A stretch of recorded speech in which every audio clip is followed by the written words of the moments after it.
पंतप्रधान नरेंद्र मोदी यांनी 1 वर्ष सोनं खरेदी करू नका किंवा आवश्यकतेपुरतंच खरेदी करा अशा प्रकारचं एक आव्हान केल्यानंतर सोन्याच्या भावांमध्ये घसरण झाल्यानंतरही ग्राहकांनी जी आहे ती सोनं खरेदीकडे पाठ फिरवल्याचं चित्र आपल्याला पाहायला मिळते आहे आणि यामध्ये अनेकांनी सोनं खरेदी करण्याचं टाळल्याचं सुद्धा पाहायला मिळते। आपण या ठिकाणी नागपूरच्या या शोरूममध्ये आहो आणि या ठिकाणी जर बघितलं तर या ठिकाणी नेहमी गर्दी असते, मात्र आता ती गर्दी काहीशी कमी झाल्याचं चित्र पाहायला मिळते।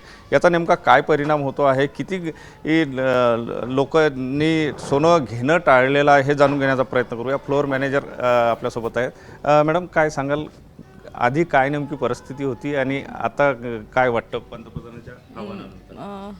हॅलो, नमस्कार। फरक तर पडला आहे, खूप जास्त पण पडला आहे असं पण म्हणू शकतो। पण जे आधी म्हणजे हे जे होतं वर्कआउट होतं ते खूप जास्त कमी झालं आहे। ॲक्च्युली प्रश्न पण आहे की लोकांचं की का बरं असं झालं आहे, आणि जर म्हटलं आहे तर काहीतरी निश्चित समोर म्हणजे राष्ट्राचं काहीतरी पुढे काहीतरी चांगलं झालं आहे म्हणूनच असं काही सांगितलं आहे मोदीजींनी। पण खूप जास्त फरक पडला आहे, कामामध्ये पण स्लो झाला आहे, कस्टमर वॉकिंग पण कमी झाली आहे। असं आहे की फक्त कस्टमर्स तेच आहे ज्यांना फक्त नेसेसरी आहे, म्हणजे जरूरतमंद आहे म्हणूनच परचेस करायचं आहे। अदरवाईज 20 to 30% वॉकिंग झाली आहे। साधारणतः किती टक्क्याचा फरक पडला असावा असं वाटतं कस्टमर येण्यामध्ये? जिथे 80% होतं म्हणजे शनिवार रविवार वॉकिंग्स खूप छान मिळाली, मधात पण आणि समोर पण। अक्षय तृतीयेच्या नंतर पण आम्हाला खूप छानच हे मिळालं आहे। पण त्याच्यानंतर जेव्हापासून मोदीजींनी हे सगळं सांगितलं आहे की परचेस नको करा, 1 वर्ष तर थोडं थांबून जा म्हणून, तर त्याच्यामुळे खूप म्हणजे 80%मधून 20-30% आता वर्कआउट्स आहे।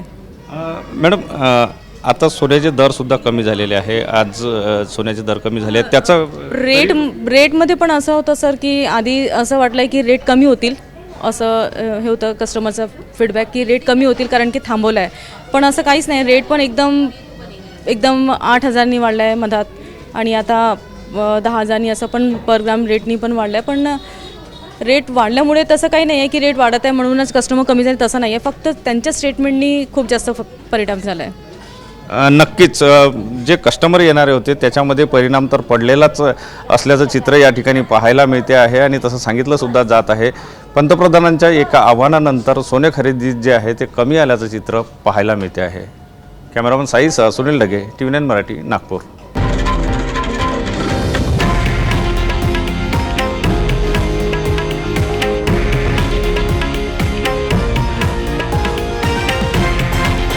हे आहे देशातील नंबर 1 न्यूज नेटवर्क आणि आपण पाहत आहात TV9 मराठी, एकमेव।